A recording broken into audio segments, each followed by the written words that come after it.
प्यारे बच्चों नमस्कार। आप सभी का हमारे YouTube चैनल मैथ शिक्षण समर्पित पर हार्दिक स्वागत है।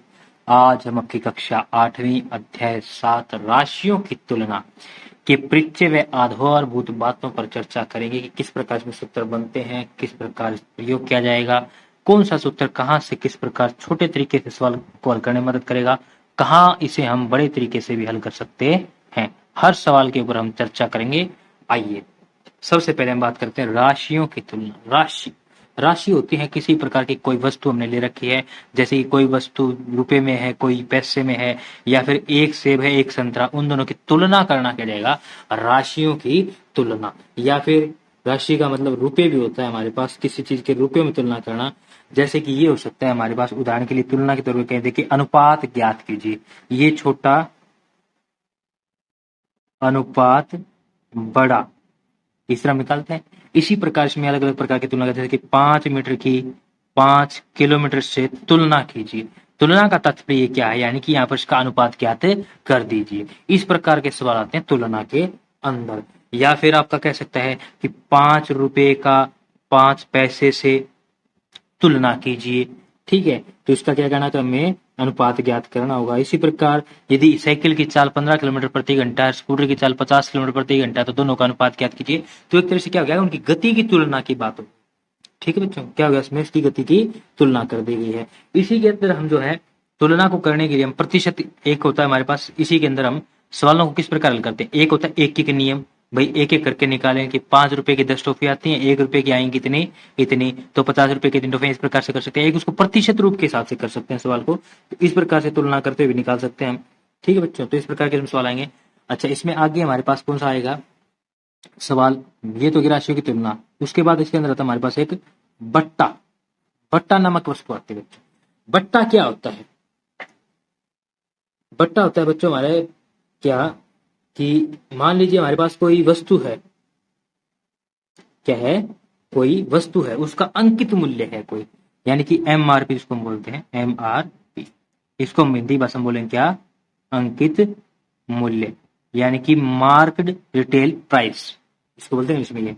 तो बट्टा यानी कि हिंदी में अगर इसको बात किया जाए तो क्या होगा, इंग्लिश में बात करें इसके क्या कहने का तात्पर्य है, डिस्काउंट।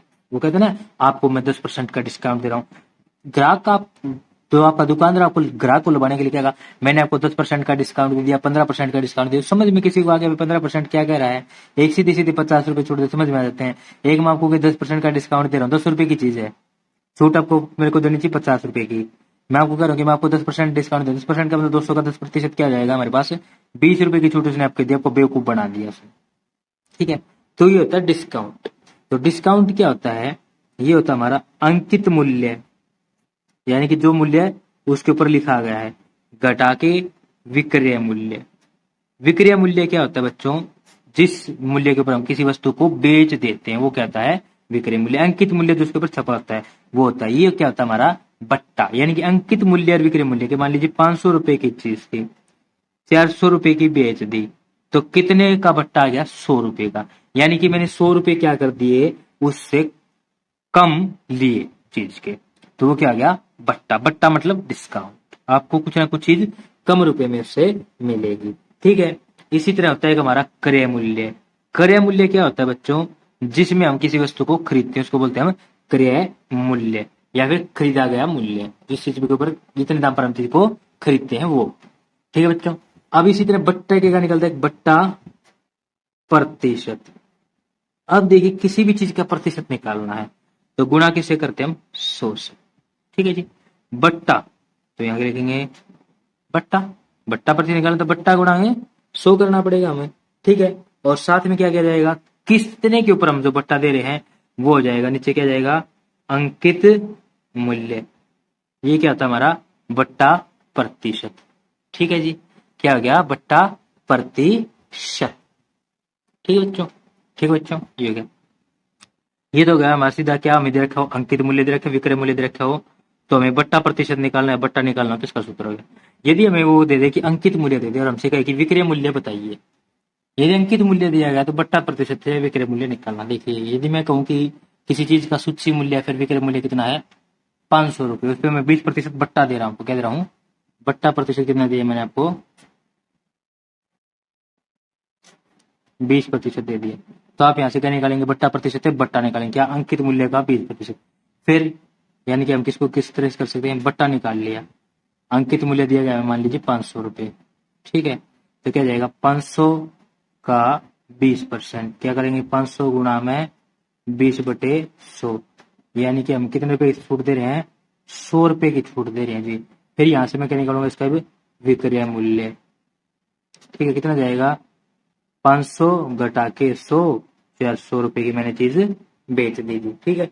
एक तो तरीका है ये निकालने का इसको, और एक मैं इसको कहूं कि आपको छोटा तरीका कर सीधा विक्रय मूल्य का, तो क्या रहेगा, विक्रय मूल्य बराबर क्या जाएगा हमारे पास, अगर सीधा सीधा निकाला जाए तो क्या जाएगा 100 घटा के बट्टा प्रतिशत, यानी कि बट्टा प्रतिशत सीधा लिखेंगे, ठीक है, बटे 100 गुणा अंकित मूल्य, गुणा किसे कर दूं, अंकित मूल्य से। तो यानी कि 100 घटा के बट्टा कितना था 20, गुणा अंकित मूल्य 500 बटे 100, ठीक है। इस सवाल को मैं आपको दूसरे तरीके से करके दिखा रहा हूं, ये हो गया। तो यहाँ से क्या जाएगा 80 गुणा 500 बटे 100, 2 जीरो से 2 जीरो, 8×5 = 40, 0 की 0, 400 रुपये। ये हो गया इसका शॉर्टकट तरीका, ये इसका बड़ा तरीका। तो आप इस तरीके से भी निकाल सकते हो। तो विक्रय मूल्य यदि आपको क्या दे रखा हो, बट्टा प्रतिशत दे रखा है, विक्रय मूल्य दे रखा है, तो हम विक्रय मूल्य को इस सूत्र से भी निकाल सकते हैं। हमें जरूरी नहीं है बट्टा और बट्टा प्रतिशत के द्वारा ही जाएं, हम इस तरीके से भी कर सकते हैं। सही, आपके गणित में नहीं दिया गया बच्चों, ये मैं आपको बता रहा हूँ, ठीक है। अब आगे आता है, यदि विक्रय मूल्य और बट्टा प्रतिशत दिया गया है तो अंकित मूल्य ज्ञात करना, तो हम किस तरह ज्ञात करें। तो यदि मेरे को विक्रय मूल्य दिया, मान लीजिए मैंने विक्रय मूल्य कितना दिया है, जस्ट पीछे वाला ले लेते हैं, इस सवाल को उल्टा ताकि समझ में आ जाए। कितने रुपए का लिया मैंने, 400 रुपए का था जी, ठीक है। और बट्टा प्रतिशत कितना है मेरे पास, 20% है, ठीक है। अब मैं इससे कहूं कि आपको अंकित मूल्य ज्ञात करना है, तो अंकित मूल्य बिना तो आप बट्टा ज्ञात नहीं कर सकते, नहीं कर सकते ना। और जब तक अंकित मूल्य नहीं आएगा विक्रय मूल्य ज्ञात नहीं कर सकते, क्योंकि जब तक अंकित मूल्य क्या हमें ज्ञात करना है अंकित मूल्य तो, और अंकित मूल्य का ही तो हम क्या करते हैं, अंकित मूल्य का इतने प्रतिशत क्या होता है हमारा बट्टा, उससे फिर क्या निकलते हैं विक्रय मूल्य। तो इस सवाल को यदि हमें करना हो तो मेरे पास दो तरीके हैं। एक तो हम इसको ऐसे करें कि मानना अंकित मूल्य कितना, मान लीजिए मैंने 100 रुपये मान लिया, तो यहां से बट्टा निकालूंगा मैं, बट्टा क्या होगा, x का 20%, यानी कि x गुणा में 20/100, 20×100, यानी कि x बटे 5 रुपए, ठीक है। x/5 रुपए मेरे को बट्टा मिल गया। तो विक्रय मूल्य यहाँ से क्या जाएगा, यहाँ से विक्रय मूल्य आएगा हमारे पास क्या बच्चों, ये आएगा जी, x में से x/5 रुपए कम कर दूं तो मेरे पास आ जाएगा विक्रय मूल्य, जी मैंने इतने रुपए की चीज खरीद दी, ये होगा ना बच्चों। तो ये लघुत्तम आ जाएगा 5, यहाँ कुछ नहीं था, एक मान लेंगे, 1×5, 5x घटा 5 × 5, x का x कितना जाएगा, 4x/5 आ गया बच्चों, 4x/5 हमारे पास आ गया।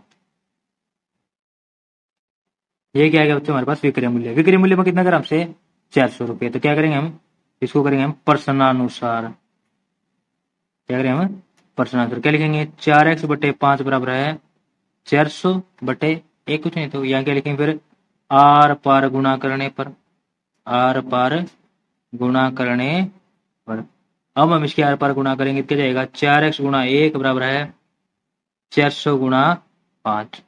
अब यहां से जाएगा 4x बराबर है 4×5 = 20, कितना 2000 रुपये, ठीक है, 2000 आ गया बच्चों यहाँ से। अब मेरे को निकलना x, x बराबर क्या देगा 2000 भाग 4, x बराबर कितना देगा यहाँ से 4×5 = 500 रुपये। तो भी कितने रुपए अंकित मूल्य था उसका 500 रुपये, एक्स का मान आ गया। एक तो मैं इस सवाल को इतना लंबा करूं, अब मैं इसको आपको बताता हूँ शॉर्टकट तरीका, छोटा तरीका इसको किस प्रकार किया जाए। तो हम बात करें शॉर्टकट तरीके की, शॉर्टकट तरीके के लिए हमारे पास क्या है, विक्रय मूल्य कितना है जी 400 रुपये, ठीक है, बट्टा प्रतिशत कितना था 20%। अब हम यहां से क्या लिखेंगे अंकित मूल्य, अंकित मूल्य के लिए हमारे पास उत्तर क्या रहेगा, अब यहां से हमारे पास रहेगा क्या 100 गुणा में विक्रय मूल्य बटे 100 घटा के बट्टा प्रतिशत। क्या जाएगा बच्चों? 100 घटा के बट्टा प्रतिशत, ये हो जाएगा। ठीक है जी, क्या जाएगा? 100 गुणा विक्रय मूल्य बटे 100 घटा के बट्टा प्रतिशत। देखिए कैसे जाएगा? 100 गुणा विक्रय मूल्य 400 बटे 100 घटा के बट्टा प्रतिशत 20 था, तो 100 घटा के भी तो जाएगा। यहाँ से क्या बन जाएगा बच्चे हमारे पास? ये बन जाएगा 100 गुणा 400 बटे 80, 1 0 से 1 0, 8 पंजे 40, 100 की 5 से गुणा करेंगे तो जाएगा 500 रुपये। ये हो गया ये छोटा तरीका। एक तो मैं इसको बड़े तरीके से मानना मुन्ना करके करूं, एक मैं इसको ऐसे कर लूं सीधा। तो यदि हमारे पास क्या दिया गया है? विक्रय मूल्य है, ठीक है, बट्टा प्रतिशत है, और हमको अंकित मूल्य ज्ञात करना है, तो हम सीधे इस प्रकार से ज्ञात कर सकते हैं बच्चों। ये हमारा क्या रहेगा? छोटा तरीका, जो कि आपके गणित के अंदर नहीं दिया गया है। ठीक है बच्चों, ये हो गया हमारा अंकित मूल्य ज्ञात करने का शॉर्टकट मेथड। अब हम बात करते हैं इसमें आगे। आगे जब हम इसमें बात करते हैं तो बच्चों हमारे पास आता है बिक्री कर ज्ञात करना, यानी कि बिक्री कर, जिसको हम कह सकते हैं sale tax, value added tax, ठीक है, या फिर माल और सेवा के गुड एंड सर्विस टैक्स। हमारे पास अलग अलग प्रकार के टैक्स होते हैं कुछ, जिसमें इसके क्या कहते हैं? एक तो होता है बिक्री कर। भाई किसी चीज के ऊपर 10 रुपए की थी, बिक्री कर लगा के हमको दिया 15 रुपए कर बना दिया, क्या? उसको बोलते हैं वैल्यू एडिड टैक्स। ठीक है जी। इसी तरह हमारे पास होता है सेवा कर। भाई इतनी सेवा हम कर रहे हैं किसी चीज की सेवा, और क्या कहते हैं उसको? माल कर। भाई इतना माल आप ले जा रहे हो तो आपको इतना टैक्स देना पड़ेगा इसके ऊपर, जिसको इंग्लिश में बोलते हैं सेवा कर, तो हम बोलते हैं सर्विस टैक्स। वो बोलते हैं ना, यदि आप अमेजन से या फ्लिपकार्ट से किसी से भी हम कोई भी हमारा मटेरियल मंगाते हैं, कोई भी हम सामान मंगाते हैं, तो क्या कहते हैं? सर आपको सर्विस चार्ज देना पड़ेगा 35 रुपए। 1500 रुपए की चीज है, 35 रुपए सर्विस टैक्स जुड़ गया तो 1535 की आपको चीज मिलेगी। यानी कि सर्विस टैक्स आपका वहां से उस जगह से लेके आपके घर तक के जितना टैक्स, जितनी दूर वो होगी उसके हिसाब से किराया लेते हैं एक तरह से आपसे। मान लीजिए आपकी 15 रुपए की चीज है तो उसने 200 रुपए किराया जोड़ दिया उन्होंने, जी 200 रुपए हम टैक्स लेंगे आपसे, तो कितने की मिलेगी? 15,200 रुपए की। ठीक है, आप बोलते ना कि सर्विस चार्ज है या नहीं है, भाई डिलीवरी चार्ज इसको हम बोल देते हैं कई बार, तो जो चार्ज बोला जाता है डिलीवरी चार्ज, या फिर उसी को टैक्स बोल देते हैं एक तरह से। माल कर को बोलते हैं गुड टैक्स, गुड्स यानी कि माल और सर्विस टैक्स कहते हैं। ठीक है, जिस तरह हमारी जीएसटी लगती है किसी चीज के ऊपर, तो ये अगर दे रखे हों तो हमें इस सवाल को किस प्रकार हल करें? तो यहाँ पर सबसे पहले समझने वाली बात क्या है कि जब भी बिक्री कर या सर्विस कर या फिर माल कर, service tax, goods tax, value added tax, ये सब जब भी किसी वस्तु के ऊपर लगेंगे तो उसका क्या होगा? जो मान है, मान जो हमें देने होंगे रुपए, वो क्या होंगे? बढ़ेंगे ही बढ़ेंगे। ठीक है, जैसे कि मान लीजिए मैं 100 रुपए की चीज मंगा रहा हूँ तो उसके ऊपर 5 रुपए टैक्स मेरा बढ़ा दिया गया है। जैसे कि फॉर एग्जाम्पल उदाहरण के तौर पर मान लीजिए किसी वस्तु का जो हमारे पास क्या है कि मूल्य जो है, अंकित मूल्य कह दीजिए या फिर आप कह लीजिए क्या था उसका, वस्तु का मूल्य क्या कहते हैं सीधा, 500 रुपए था जी। ठीक है, मैंने इसके ऊपर क्या 20% टैक्स लगा दिया। कौन सा? बिक्री कर। कौन सा कर लगा दिया जी? बिक्री कर। ठीक है, 500 रुपए की चीज थी, बिक्री कर लगा दिया 20 रुपए, तो मैं किसको कैसे करूंगा? इसमें लिखूंगा यहाँ पर क्या? मूल्य फिर बिक्री कर 20%, क्या ये? वस्तु का मूल्य। फिर यहां से क्या मैं करूंगा? बिक्री कर, इसको बोलेंगे बिक्री कर की दर क्या थी? 20%। बिक्री कर क्या होगा? 500 का 20%। अब 500 का 20% कितना जाएगा? 500 गुणा में 20 बटे 100, यानी कि 100 रुपए। आपको 500 रुपए की चीज थी, 100 रुपए मैंने बिक्री कर जोड़ दिया, तो कितने रुपए की चीज देनी होगी आपको? तो आपके पास देय राशि का आ जाए या फिर आपके लिए जो विक्रय मूल्य रहेगा वो क्या रहेगा जो आपको मिलेगा? ठीक है, विक्रय मूल्य का देते हैं हम, भाई 500 रुपए की चीज थी, इतना टैक्स लगा दिया, या फिर विक्रय मूल्य कहें, वो तो क्या होगा? दुकानदार के लिए विक्रय मूल्य है। आपके लिए क्या रहेगा? ये क्रय मूल्य, क्योंकि आपने खरीदी तो आपका क्रय, मैं आपको बेच रहा तो मेरा विक्रय। क्या जाएगा ये जी? ये जाएगा 500 रुपए प्लस 100। आपने 600 रुपए में चीज खरीद ली और मैंने 600 रुपए में आपको बेच दी, तो मेरे लिए तो क्या रहेगा? विक्रय मूल्य 600 रुपए। आपके लिए क्रय मूल्य क्या रहेगा? 600 रुपए, यानी कि आपको 600 रुपए देने पड़ेंगे। ये तो है जी इसका बड़ा तरीका। अब मैं इसको कर दूं सीधा छोटा तरीके से, विक्रय मूल्य कहें या फिर हम कह दें विक्रय मूल्य।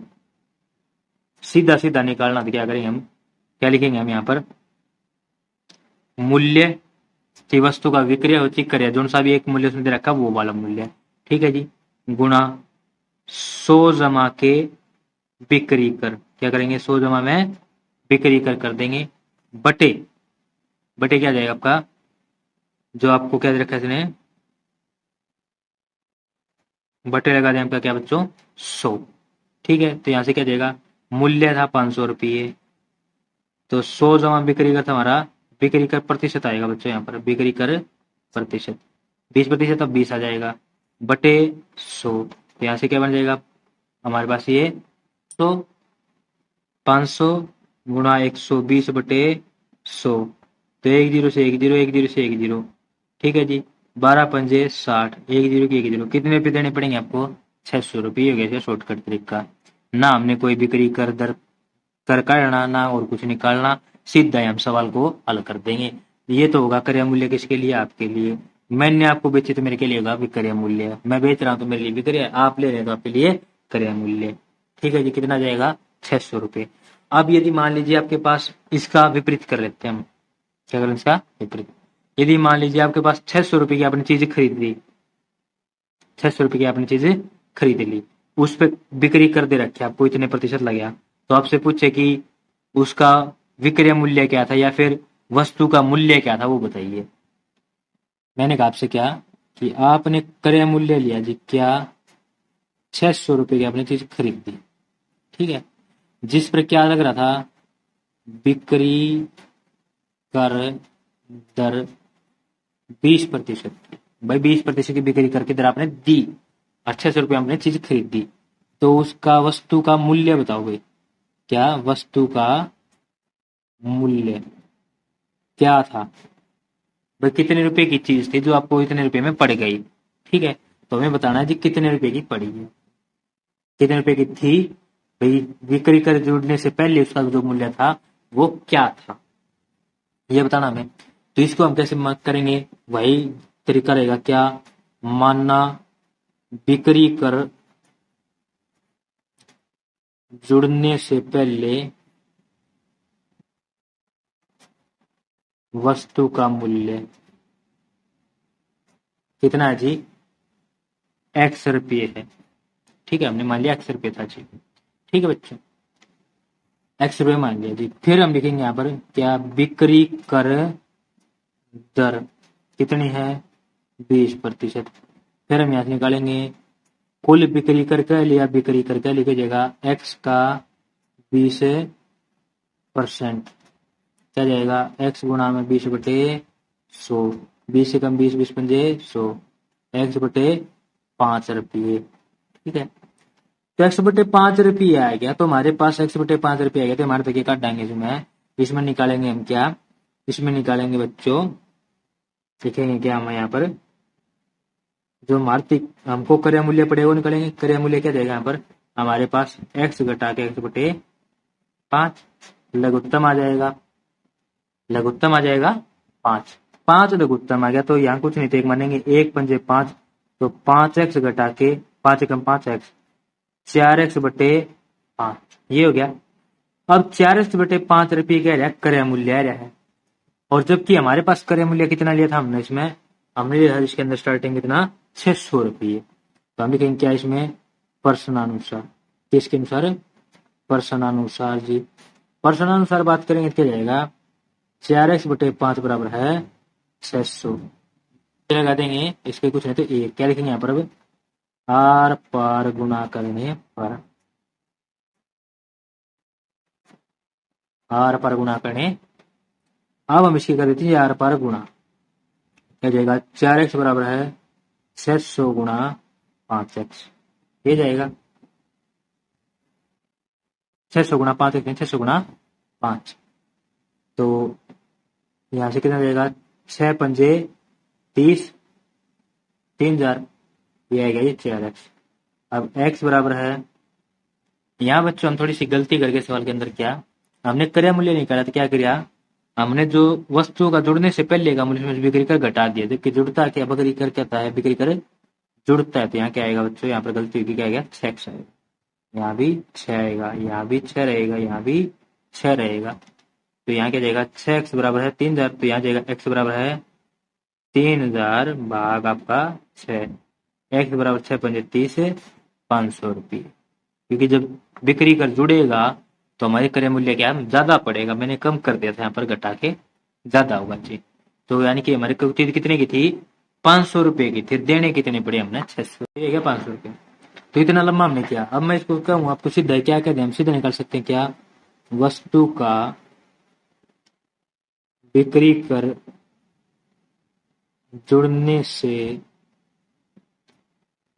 पहले का मूल्य, यानी कि भाई जो हमने जीएसटी जोड़ी जाड़ी जो भी बिक्री कर जुड़ने से पहले उसका मूल्य निकालना, तो क्या जाएगा हमारे पास, ये रहेगा बच्चों हमारे पास क्या, क्रय मूल्य गुणा 100 बटे 100 जमा बिक्री कर प्रतिशत। क्या कर देंगे, 100 जमा में बिक्री कर प्रतिशत कर देंगे। यहाँ क्या जाएगा, क्रय मूल्य था हमारे पास कितना, 600 रुपये, 600 गुणा 100 बटे,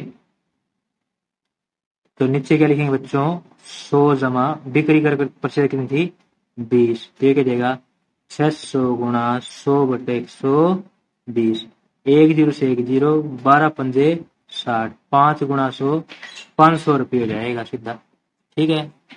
तो इस प्रकार बच्चों आ जाएगा हमारा भाई 500 रुपये। तो ये हमारे पास क्या बच्चों, छोटा तरीका। यदि वस्तु का हमें क्या निकाला हो, बिक्री कर जुड़ने से पहले का मूल्य निकालना, तो हम इस सूत्र के द्वारा इसको क्या कर सकते हैं, ज्ञात कर सकते हैं। ये रहेगा हमारा छोटा तरीका बच्चों। इसी प्रकार बच्चों हमारा दूसरा रहेगा क्या, वैट जुड़ने पर यदि हमसे कई इसी प्रकार से सवाल को कि यदि वैट जुड़ा गया है तो यदि हमें इसका ज्ञात करना कुछ चीज का मूल्य, तो भी सूत्र यही रहेगा, ठीक है। यानी कि वैट जुड़ने से पहले का मूल्य यदि ज्ञात करना, तो हम इसको इसी प्रकार ज्ञात करेंगे। इसमें क्या जाएगा, इसको लिखेंगे हम क्या, क्रय मूल्य गुणा 100 बटे 100 जमा वैट प्रतिशत, ठीक है। ये क्या है, बिक्री कर जुड़ने के बजाय क्या जाएगा यहाँ पर, वैट जुड़ने से पहले वस्तु का मूल्य पूछे तो। इसी प्रकार बच्चों हमारे पास एक होता है क्या, जीएसटी। जीएसटी आपने सुना है। इसी प्रकार यदि हमारे पास जीएसटी दे रखा हो, तो जीएसटी जुड़ने से पहले वस्तु का मूल्य क्या था, तो वो भी ये रहेगा, क्या रहेगा सूत्र, क्रय मूल्य गुणा 100 बटे 100 जमा के जीएसटी प्रतिशत, ठीक है। और यदि कहे कि जीएसटी इतने रुपए लगे हैं, फिर हमें बताएं कि हमने कितने रुपए अदा करने हैं, तो वो किस प्रकार ज्ञात करेंगे, उनके सूत्र भी मैं आपको आगे बता देता हूं। तो मैं आपको बता देता हूँ, सबसे पहले तो वैट दे रखा है, यानी मान लीजिए कि कोई वैट है, वैट जुड़ने के बाद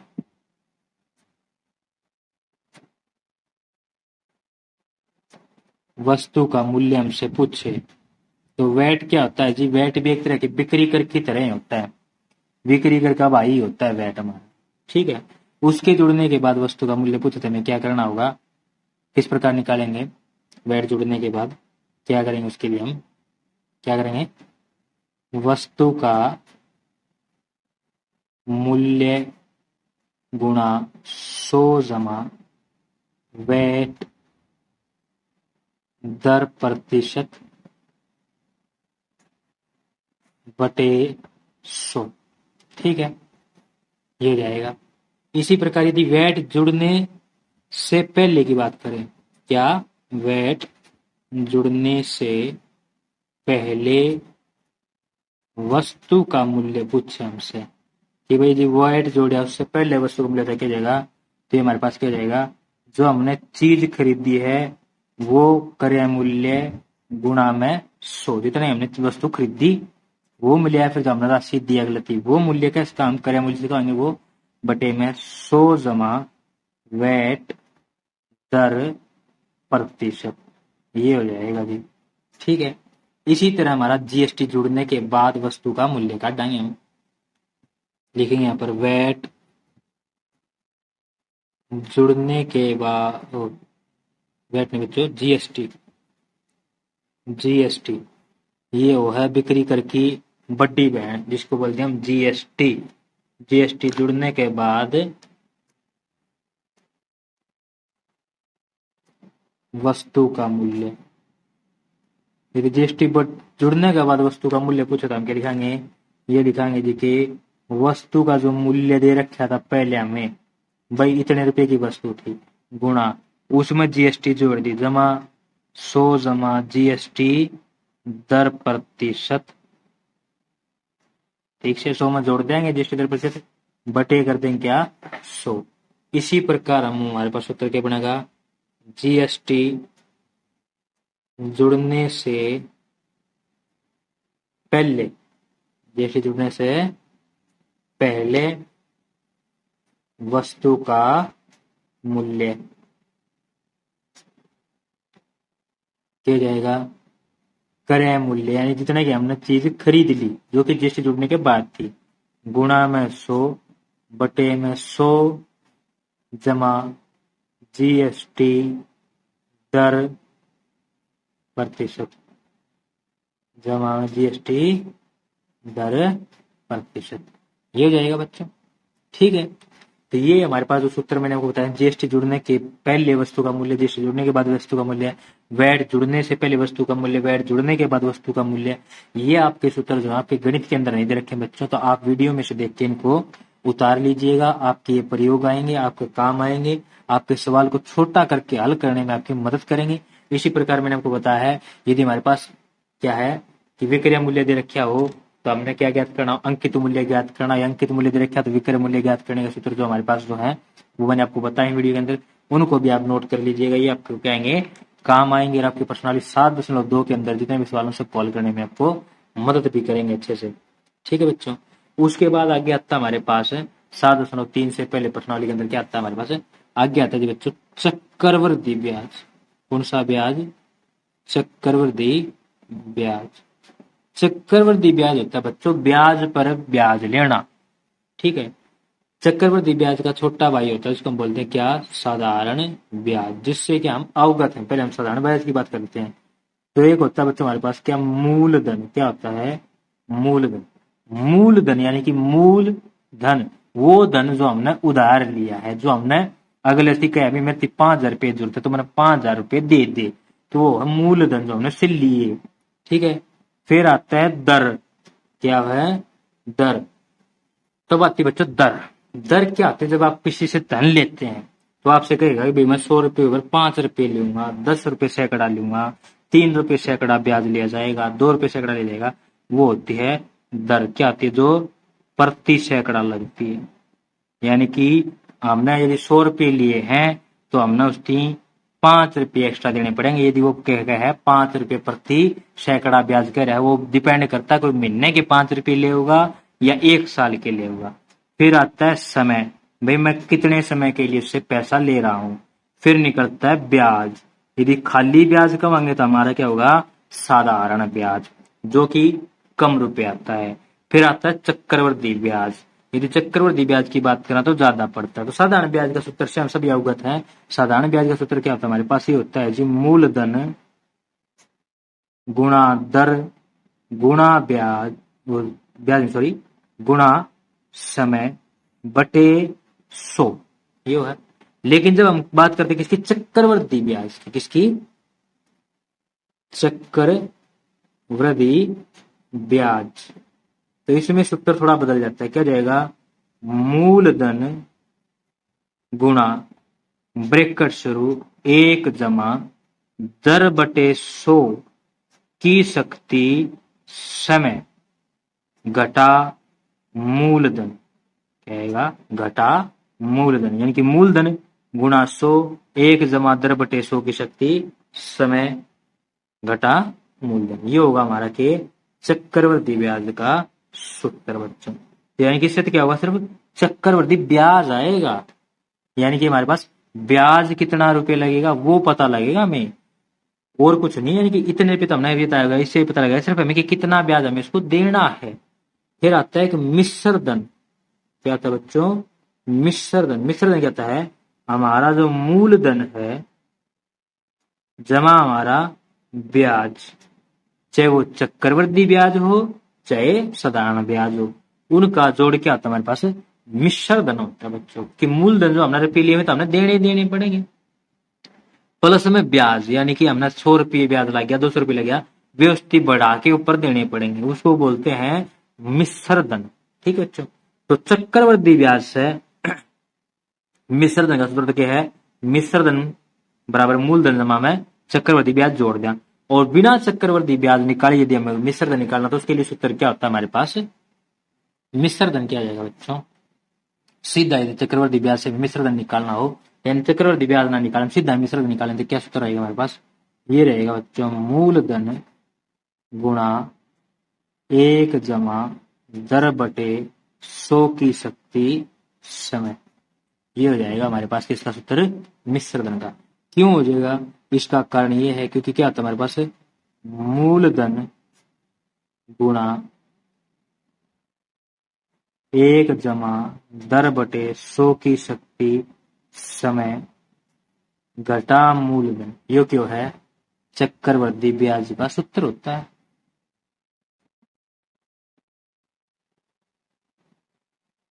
चय ब्याज, ठीक है, चक्रवृद्धि ब्याज हो गया, ठीक है, यो है।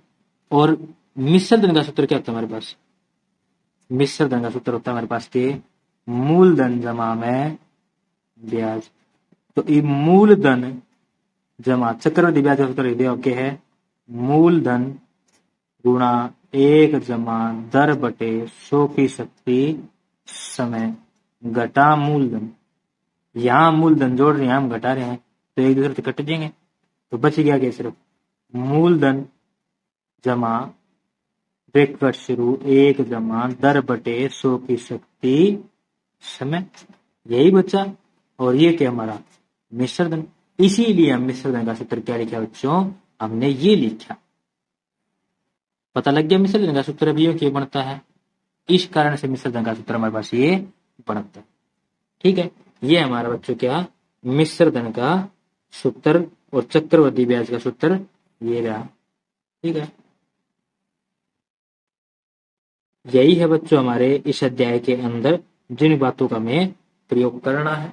ठीक है, अब जो चक्रवृद्धि ब्याज का सूत्र है या मिश्र धन का सूत्र है, इनको हम किस प्रकार इस्तेमाल करेंगे, इनको हम मान लीजिए इस्तेमाल करेंगे सवालों के अंदर ऐसे भी कर सकते हैं कि मान लीजिए किसी शहर की जनसंख्या 50,000 थी, वो हर साल 5% की वृद्धि करती है, तो अगले साल जनसंख्या क्या होगी, तो यानी कि वह होगी जनसंख्या के मिश्र धन एक तरह से।